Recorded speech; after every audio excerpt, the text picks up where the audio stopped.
que no soar ela tem muita força. A pessoa ela é ministra do Evangelho. A pessoa ela ministra o Evangelho.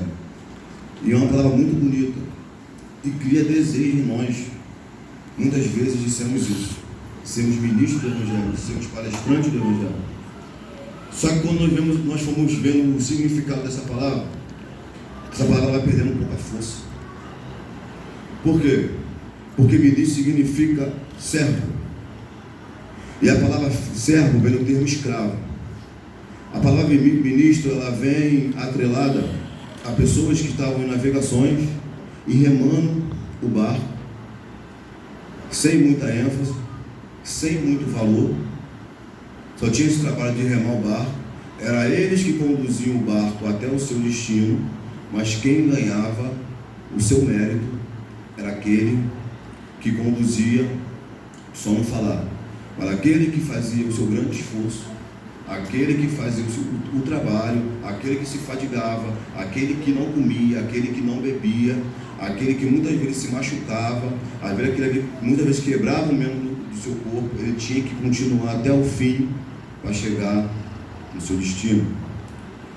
Isaías fala que Jesus, ele era o servo de Deus. Jesus, ele era o servo sofredor. Pensamos bem que Jesus começa o seu sofrimento quando ele chega à cruz, quando ele vai até a cruz.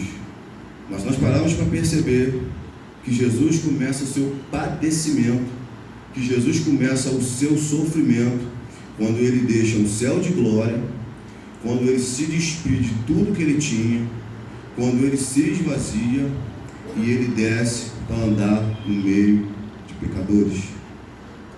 Só que Jesus, ele começa um sofrimento quando ele é rejeitado pela sua família, quando ele é rejeitado pelos líderes, quando ele está dando seu sermão muitas vezes e ele é apedrejado para que não continuasse seu sermão, porque ia de encontro a pessoas não gostavam do sermão de Jesus, porque achavam que Jesus era o Messias prometido, ao qual foi profetizado pelos profetas, de ser uma pessoa que iria aparecer, ia sentar no trono de Roma e ia livrar eles do jugo de Roma, ia livrar eles das leis de Roma. Qual era a lei que Roma colocava junto com Aná e Caifás, os seus sacerdotes? Impostos altos, era pouca água, era pouco lazer, tudo tinha que ir de encontro ao templo.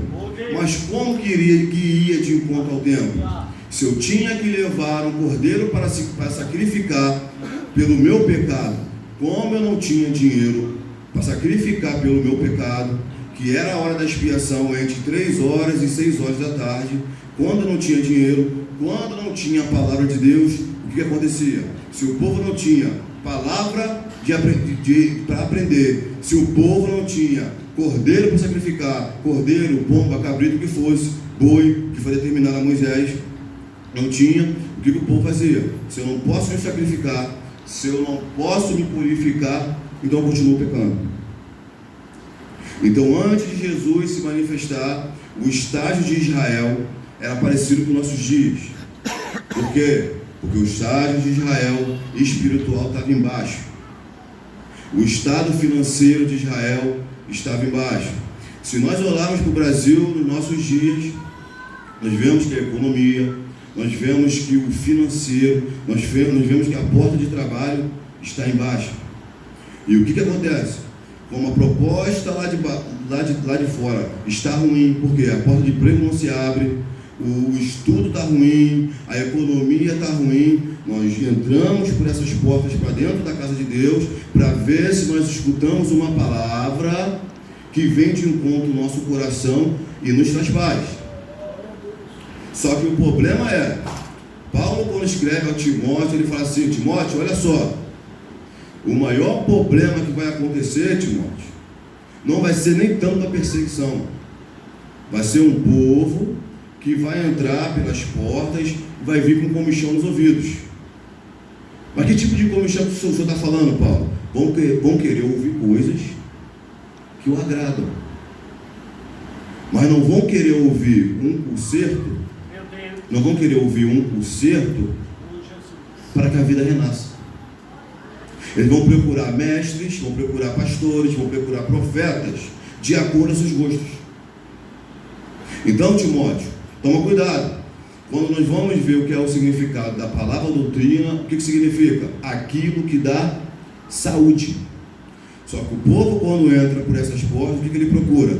Uma felicidade momentânea, mas não procura saúde. Procura uma felicidade momentânea. Por quê? Porque eu entro por essas portas, e quando eu entro por essas portas, eu escuto uma palavra que me dá ânimo. E essa palavra que me dá ânimo, me dá felicidade. Eu vou embora. Só que eu vou com felicidade, mas não vou com saúde. E não vou com saúde, não vou com estrutura. Jesus, quando ele dá a parábola do semeador, Jesus fala, olha só, o grão que cai na terra, vem o sol e queima. O grão que cai sobre os ombrólios, vem o corvo e come. O grão que ele é implantado com dificuldade, dependendo da tradução, o grão que ele é implantado fundo, depois de um tempo ele renasce. Paulo, quando vai escrever aos Coríntios, ele fala o seguinte: quando Paulo vai falar sobre a ressurreição, ele fala que a ressurreição é uma semente. E essa semente, nós não sabemos como ela vai nascer. Só aquele que cultiva, só aquele que ele planta. E Paulo vai dizer o seguinte, olha só, como é que esse negócio de ressurreição, pergunta para Paulo, como é que o corpo que é pecaminoso, um corpo que sempre erra, tem jeito? Aí o Paulo fala, olha só, o cultivador que coloca a semente na terra, ele sabe como lavrar. Então, se ele sabe como lavrar, não se preocupa. Porque se ele plantou uma semente dizendo que vai nascer um bom fruto, quem é a terra para questionar? Glória. Por que eu falo que eu sou terra? Porque eu nasci, porque eu vim de lá. Então, se eu vim da terra, a terra ela é criada para colocar o quê? Semente. A Paulo fala que nós fomos vendidos ao pecado. Jesus, quando morre, ele tinha que sangrar. O sangue de Jesus, quando pinga na terra, os mortos ressuscitam. Nós quando renascemos, nós quando nascemos, depois da existência de Adão, dizemos que nós somos imagem e semelhança de Deus. Nós não somos mais imagem e semelhança de Deus, nós somos imagem e semelhança de Adão, segundo Adão. Porque se nós fôssemos imagem, até hoje, semelhança de Deus, nós seríamos imaculados, seríamos sem pecado e não teríamos a morte. Porque a morte foi a condenação de pecado que Adão teve. Jesus, quando se manifesta para poder dar vida a nós, ele teve que passar pelos mesmos procedimentos que a humanidade passa. Nós pensamos que as coisas ruins que nos acontecem é ficar sem emprego, é ter doenças, é ter isso tudo, e nós achamos isso um caos. Mas se nós pararmos para perceber, a pior coisa que o ser humano pode passar é ficar sem ouvir a voz de Deus. Todas as vezes que Deus decidiu não falar mais com a terra virou um caos. Quando nós vemos que nos 400 anos do silêncio de Deus era um caos. Teve guerras, o Império Romano dominou Israel. Quando o Império Romano dominou Israel, Deus se cala sobre a terra. Não tinha mais profetas. Deus não falava sobre, mas era uma bagunça. E Noé, quando Deus volta a falar à terra, na época de Noé, Deus olha para a terra e fala assim: eu vou matar todo mundo. Mas Deus não é bom? Deus é bom. Eu vou chegar lá, porque eu vou te falar porque Deus é bom. Felipe, mas se Deus é bom, por que ele quer matar todo mundo? Ele olha para a terra e não vê um ser humano com coração bom. Era iniquidade em cima de iniquidade. Por quê? Porque o ser humano já nasce mal. Ninguém ensina uma criança de 8 anos a fazer uma criação com o pai. Ninguém ensina uma criança de 8 anos ou de 7 anos, de 5 anos a fazer pirraça. Você pode trancar ela num quarto e ela não vê ninguém. Vai chegar um momento que ela vai fazer pirraça com os pais, que ela vai gritar com os pais, que ela vai se estribuchar no chão, chorando, fazendo pirraça. Ninguém ensina. O ser humano, ele já nasce mal, ele já nasce para atender o mal. Por quê? Porque quando Adão é criado, ele é bom. Ele é um ser bom. Só que quando o pecado entra, o pecado, ele superabunda. esse homem bom. Então o pecado começa a dominar o homem bom. É por isso que Paulo fala assim, o bem que eu quero fazer, esse eu não faço, mas o mal que eu quero fazer, esse faço, porque eu até tenho prazer na lei, eu até quero fazer o bem, eu até quero ajudar, eu até quero pensar bem, mas eu não consigo, porque tem uma lei interior dentro de mim que fala mais alto do que eu. Tá bom, Paulo, mas como é que eu faço para se libertar disso? Paulo, será que consigo? Será que sozinho eu consigo me libertar disso? Será, Paulo, que eu consigo me libertar disso? Será que eu acordo às 6 horas da manhã para trabalhar e até o fim da noite, à meia-noite, eu consigo ter só um pensamento bom? A gente consegue, gente? A gente consegue? Da hora que a gente acorda até a meia-noite, só ter pensamento bom? Só ter pensamento de coisas boas? Jesus vira para Pedro e fala assim, Pedro, olha só, Pedro. Um texto que nós lemos, algumas horas atrás, você disse para mim que você não ia me negar, que tu ia comigo até o fim. Agora, Pedro, quando eu entro no Getsemane, quando eu vou um tiro de pedra para orar, quando eu volto, tu está dormindo. Por quê? Porque a intenção de Pedro, o espírito de Pedro, que está pronto, a intenção é até boa. É até boa. Mas, se não for revestido das palavras, a carne fala mais alto. E ele fala para Pedro, Pedro, vigiai, Pedro, e orai, Pedro, porque o espírito está pronto, mas a carne é fraca, Pedro. Vigia, Pedro. Vigia, Pedro, porque se você não vigiar, Pedro, você vai me negar. Pedro, uma hora atrás tinha falado que ia por ele até a morte. E passou algumas horas, Pedro nega. A intenção foi boa, o espírito foi bom, o espírito estava disposto a propósito, mas a carne falou mais alto. Jesus, quando ele entra no Getsemane, todos nós falamos assim, algumas pessoas falam assim, Jesus passou por isso tudo porque era Deus. Então ele suportou. Só que quando nós vemos Jesus no Getsemane, nós vemos a humanidade de Jesus aflorar. Por quê? Jesus, num dia de quarta-feira, aproximadamente, ele não acorda bem. Porque Jesus, há 2 anos atrás, 2 anos e meio atrás, tinha curado enfermos, tinha curado cegos, tinha multiplicado o pão para saciar a fome do povo, tinha multiplicado o peixe para saciar a fome do povo. Num casamento na boda de Caná, ele tinha multiplicado o vinho para trazer a felicidade. Mas ele sabia que naquela noite, algumas horas à frente, o mesmo povo que ele ajudou, que ele operou milagre, que ele fez feliz, ia gritar, crucifique-o. Meu Deus. Ele ia gritar, crucifique-o.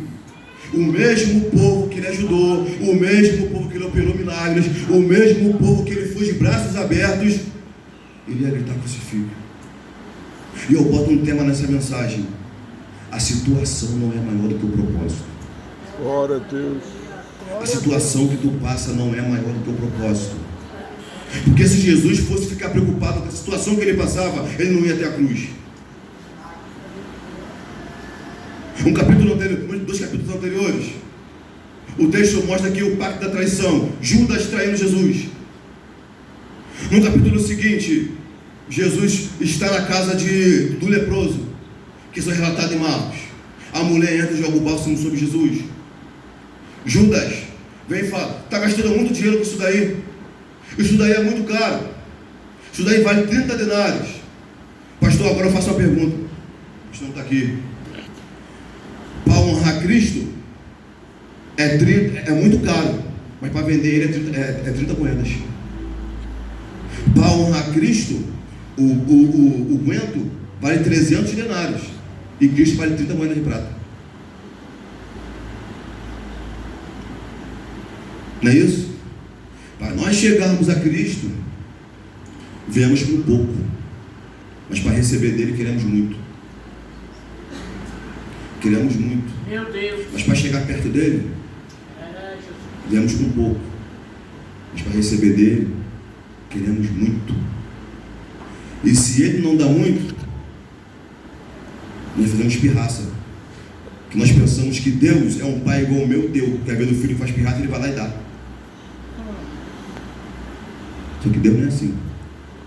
Tu vai fazer pirraça até você morrer, e Ele não vai te dar. Mas Deus não gosta de mim. Não gosta? Tu acha que tu era digno de estar vivo? Tu acha que eu era digno de estar vivo? Se eu pecar hoje e eu me arrepender hoje, eu tenho perdão. Oh, Jesus. Se eu vivi uma vida errada a minha vida toda, mas eu me arrepender hoje, eu tenho perdão. E nós não falamos que Deus é justo. Ah, Deus não é justo. Deus não é justo? Imagina se Deus não fosse justo. Imagina se Deus não fosse justo. Nós pensamos que a justiça de Deus é nós pedimos e Ele dá. Só que a justiça de Deus não é pedir, não é nós pedimos para Ele dar. É nós pedimos para Ele nos salvar. Aleluia. A justiça de Deus se manifesta na salvação. Cristo, quando entra no Getsemane, Cristo tem pavor. E que pavor é esse que tem? Como é que um Deus tem pavor? Porque Deus já sabia que sobre Ele, naquele momento, estava vindo o teu pecado e o meu. Estava vindo a tua transgressão e a minha. Todos os erros que eu cometo estavam sobre Ele. Todos os erros que a humanidade comete estavam sobre Ele. Porque Ele veio como Cordeiro Pascual. Cristo tinha que cumprir todos os rituais. Todos os rituais que foi estabelecido no tabernáculo, Cristo tinha que cumprir. Esse foi o maior sofrimento de Cristo. Saber que Ele ia morrer por pessoas que iriam virar as costas para Ele. Ainda falamos que Deus é injusto, que Deus não me ama, que Deus não me ama porque Ele me deu uma bala, que Deus não me ama porque Ele me deu um chiclete. Oh, Deus. Ele entra no Getsemane, primeiro ele tem pavor. Depois do pavor ele tem agonia. E nessa agonia ele começa a suar sangue. Aí ele começa a padecer. A conclusão do padecimento é cruz. Mas ali ele começa a padecer, ele começa a suar sangue. Ele começa a suar sangue. Se nós não aguentamos nem um beliscão, imagina aguentar uma quarentena de chicotadas. Imagine aguentar uma coroa de espinho sendo cravada na cabeça. Aqui prova a humanidade de Jesus, porque Ele começa o seu ministério tendo fome, e Ele termina o seu ministério tendo sede, porque Ele pede água, dá um vinagre para Ele. Imagine se todo cortado, todo tiraciado, você pedir água e receber vinagre na boca. Mesmo assim Ele olha para o povo e fala assim: ó Pai, perdoa eles, porque eles não sabem o que fazem. Porque eles não sabem o que fazem. O terceiro sofrimento de Jesus é Ele separar 12 homens. É Ele separar 12 homens. E dentro desses 12 homens, um trair e 11 se espalhar. Ele separa 12 homens, um trai e 12, na hora que ele mais precisou, vai embora. E nós ainda queremos sair da igreja quando uma pessoa na nossa casa nos visitar. E nós ainda queremos sair da igreja quando não ligam para a gente. E nós ainda queremos sair da igreja quando não mandam mensagem. Às vezes o pastor está todo atarefado. O pastor não mandou uma mensagem, já é motivo de sair da igreja. Ah, vou falar, se não entregar uma quentinha, é motivo de sair da igreja. Imagine se Jesus parasse. Porque Ele escolhe 12 para estar perto dele. Um trai e 12 sai correndo. Imagine. Dá para pensar? Como nós largamos Jesus fácil. Como nós viramos as costas para Jesus fácil. E nós pensamos que Jesus é bobo. Quando tu sai de casa para entrar aqui, Ele já viu a intenção do teu coração há muito tempo. Eu não sei se já falaram isso para você, mas ninguém engana Deus não. Ele já sabe o que tu veio fazer aqui. Ele já sabe o que tu veio fazer aqui. Se tu veio adorar, ou se tu veio barganhar, ou se tu veio exigir. Ele já sabe há muito tempo. Ele já sabe.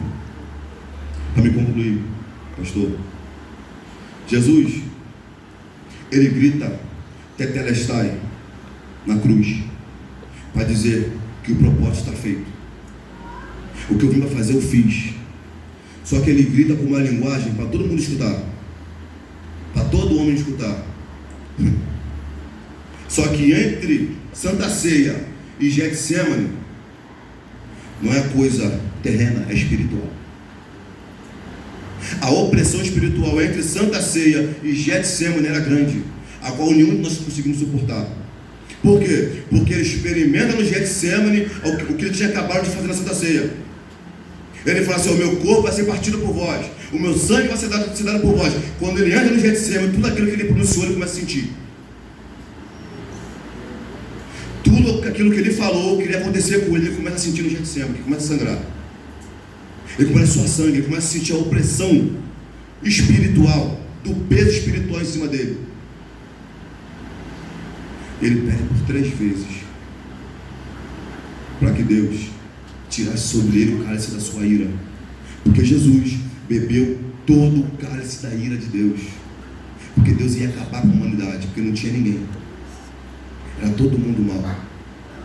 Mas ele teve misericórdia, ele falou: vou mandar meu filho para morrer por eles. Eu vou dar mais uma oportunidade a eles, mais uma oportunidade a eles, porque é a única oportunidade que tem em Cristo. Se não for justificado pelo sangue de Cristo, a condenação ao inferno. Não tem outro caminho. Para me concluir, ele experimentou o que a humanidade experimentou. O quê? A humanidade ficou 400 anos sem ouvir Deus falar. Imagine uma pessoa que está coligada a uma pessoa, quando entra no Getsemane, Deus não fala mais com ele, porque ele pede por 3 vezes para livrar sobre ele o cálice, e Deus vira as costas para ele, porque naquele momento ali ele se fez pecado por mim e por você. Enquanto ele não fosse concluir o propósito, Deus não iria falar com ele. Imagine uma pessoa que está coligada com ele, está sempre falando com ele, sempre tendo comunhão com ele. Na hora que ele mais precisava, Deus se fecha. Porque todo silêncio tem um propósito.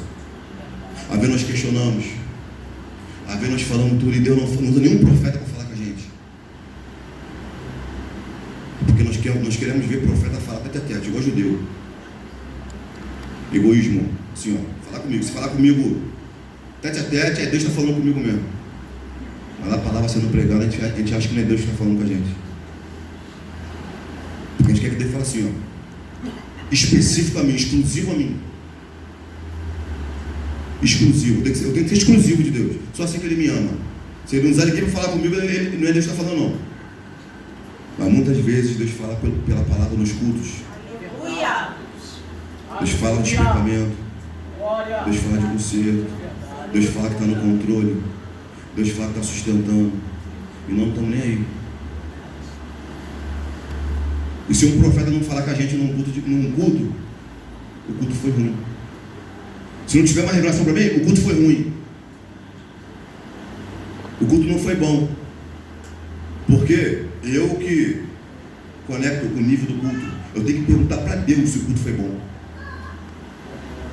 Tem que perguntar para Ele: Deus, o culto foi bom? O culto que eu entrei para essas portas, para apresentar para o Senhor se agradou? Aleluia.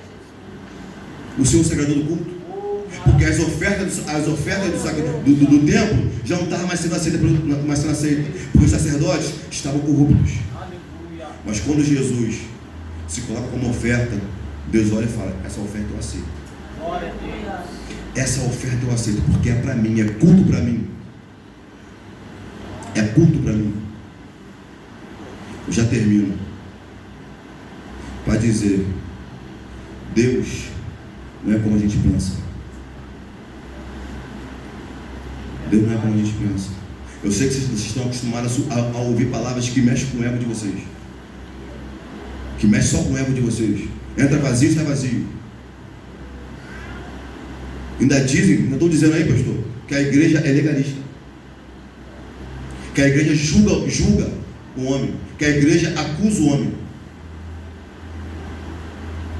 A acusação é eu te acusar e não te dar a oportunidade de você mudar.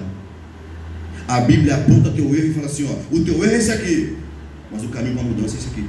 Você quer? Você quer? Eu te aperto, eu vou te apertar. Eu sei que você não vai gostar. Eu vou te apertar. Você está errando, você está errando, você está errando. Mas o caminho é esse aqui. Acusação não, é eu te acusar e não te dar oportunidade para você mudar. Isso é acusação. Isso é ser legalista. É achar que tudo está certo. Achar que só eu está certo. É criticar tudo. Mas a Bíblia não faz isso. Ela critica, mas te dá um caminho para você se consertar. E esse caminho é chamado Jesus. Aleluia. Glória a Deus. Jesus de Nazaré. Não tem outro caminho. Você pode ser bonzinho com teu pai, você pode distribuir caixa de bombom na Páscoa, você pode distribuir panetone no Natal, achando que isso está agradando a Deus. Vou te dizer uma coisa, não está. Não está. O primeiro agrado a Deus é reconhecer o seu filho como o último sacrifício do Pai. Porque a humanidade era a humanidade e Deus, uma ira implacada. Deus olhava para a terra com ira. A humanidade, como muitos de nós, eu sou sincero, eu falo a verdade, como muitos de nós não tem paz com Deus. Tem pessoas aqui que Deus está olhando com ira, porque Deus, ele é amor, porque dá oportunidade. Ele é fogo consumidor para quem não aceita. Ele é amor, porque ele dá oportunidade. Ele fala assim, ó, está estendido para você a porta. A porta da graça ainda está aberta, ainda tem oportunidade. Ainda tem oportunidade de eu se relacionar com você. Ainda tem oportunidade de você ser meu filho. Porque todo mundo fala assim, eu sou filho de Deus, você não é filho, você é criatura. Ser criatura e ser filho é diferente. Porque nós somos filhos adotados. Nós nos tornamos irmãos de Jesus Cristo. E por sua misericórdia Ele nos faz conforme a imagem do nosso irmão. Ele fala assim, ó, essa é a característica de filho que eu quero. Eu dou oportunidade para vocês ser igual a Ele. Ser igual a Ele. Não acredita mais nisso. Eu sou filho de Deus. Você não é filho, você é criatura. Criatura você é, porque Ele te criou. Mas filho não.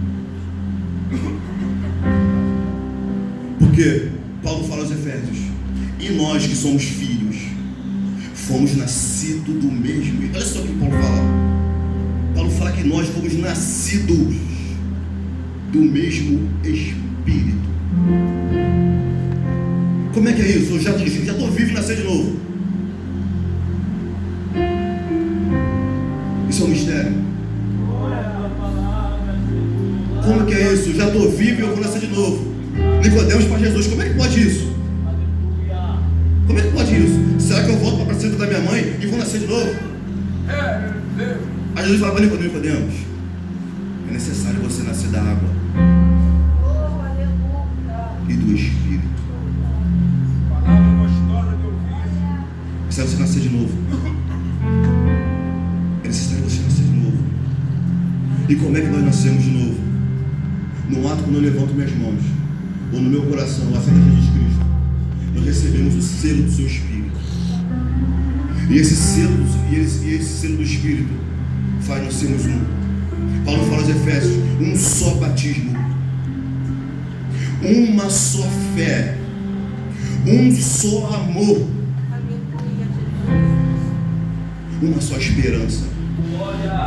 E que esperança é essa que a igreja espera? Em comunhão. Porque Paulo fala assim, ó, não vos embriagueis com vinho que há contenda, mas enchei-vos do Espírito. Fazendo o que, Paulo? Pronunciando salmos. O que é pronunciar salmos? Falando da palavra, estando em comunhão. Por quê? Porque o Espírito Santo é o vínculo da paz. O Espírito Santo é o nosso vínculo da paz. É Ele que nos traz paz, é Ele que nos traz comunhão. É Ele que busca quem está perdido e atrela o corpo. É Ele que convence o homem do juízo do pecado e da justiça. Felipe, ser crente é difícil, porque as minhas amizades eu vou ter que largar. As coisas que eu deixo de fazer, eu vou ter que largar. E eu falo para você, eu sei que não é fácil, porque nós que estamos aqui, que somos ministros, passamos de mesma dificuldade que vocês. Quantas vezes eu queria parar? Quantas vezes eu queria parar? Mas o propósito é maior do que a ocasião. Glória a Jesus. O alvo é Cristo. Aleluia. Quantas vezes eu falei assim, eu não vou ministrar mais, eu não vou ensinar mais, eu não quero mais.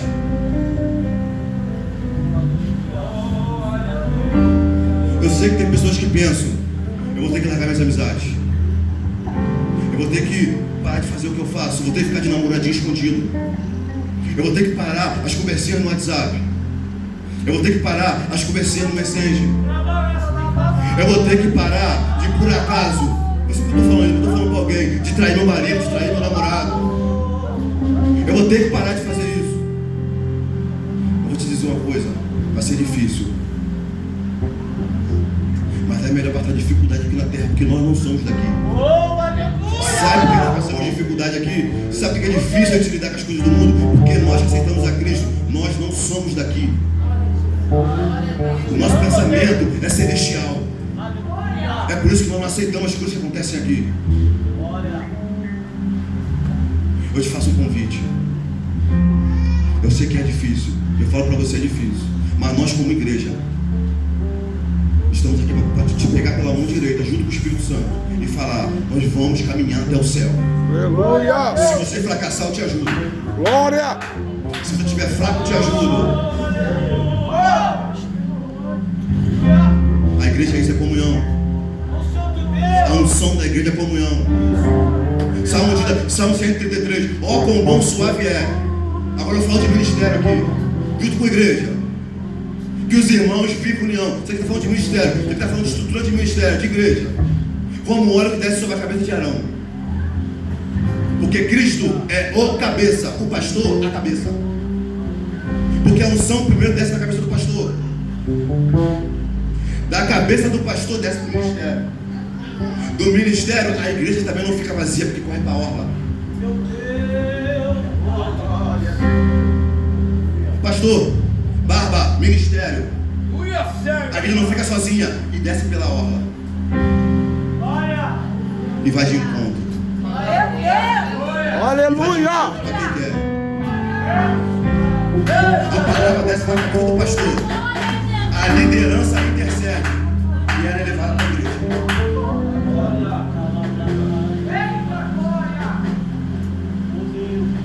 É para quem quiser.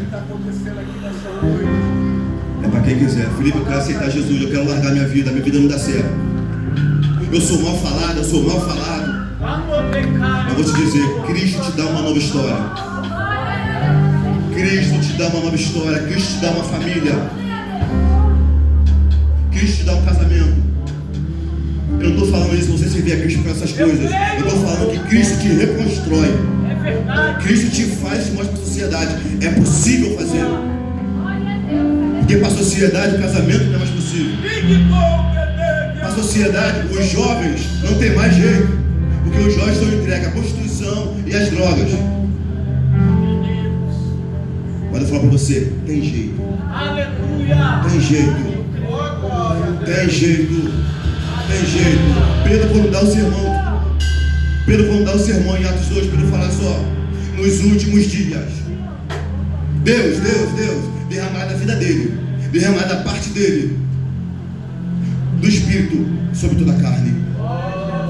E os vossos velhos terão visões, e os vossos mancebos profetizarão.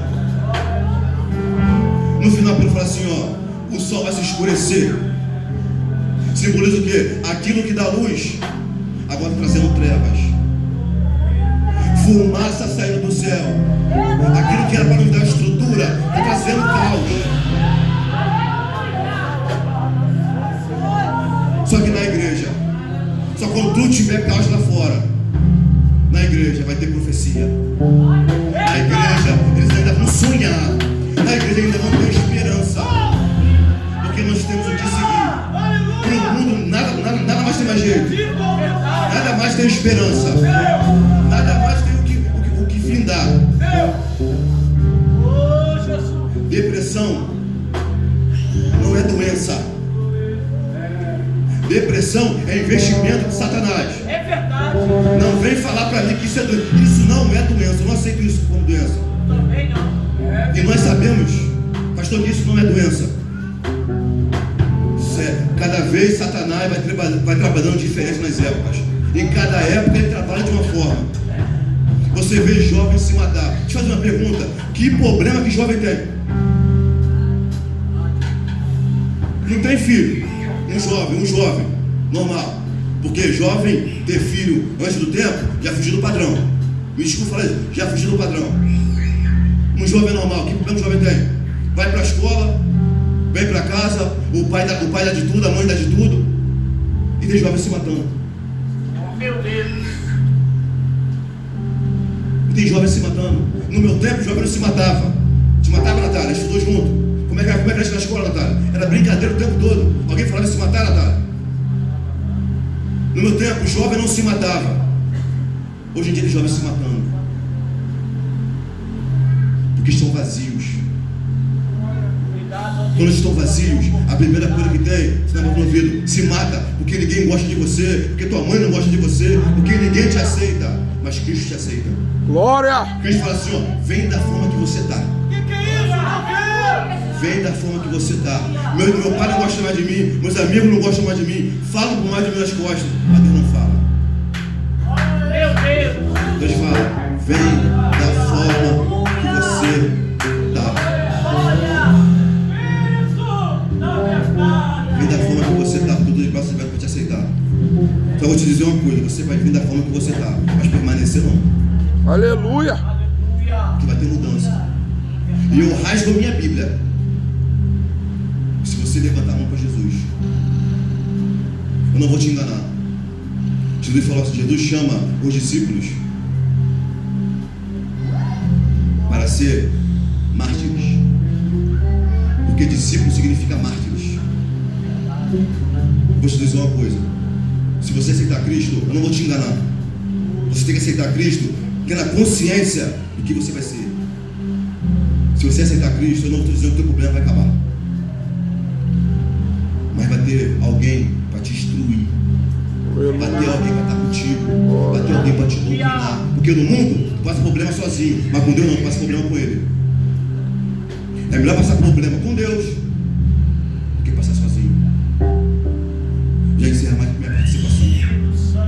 Se tu quiser mudar de vida, se tu quiser, Felipe, eu quero Jesus. Eu quero mudar de vida. Eu quero ser exemplo para minha família. Eu quero ser exemplo aonde eu passo. Eu quero ser exemplo na minha escola. Porque eu não quero mais seguir o padrão que o mundo segue para ser feliz. Porque muitas vezes você vai, eu sei, você vai para o samba da mangueira, vai para o bar, para a boate, você bebe, fica feliz. Mas quando chega em casa a solidão bate. Quando chega em casa sozinho, aquela felicidade momentânea acaba. Mas com Cristo não. Com Cristo é possível passar por dificuldade e sorrir. É possível você passar dificuldade e ninguém olhar para você e entender como é que ela consegue, ou por que ela consegue. Quando te perguntarem por que você mudou, por que você assim agora ainda consegue, você fala para ela assim, ó, porque eu aceitei Jesus. Agora ele dorme comigo, ele anda comigo, ele acorda comigo, Glória a ele toma Deus. comigo, Aleluia. ele senta na sala comigo, ele conversa Glória a comigo. Deus. Já termina a participação. Ele fazendo um apelo. Quem quiser aceitar Jesus como seu único e suficiente Salvador,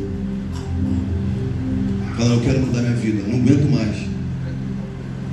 Vem aqui na frente. Pode vir aqui à frente. Vou encerrar minha participação. Em nome de Jesus.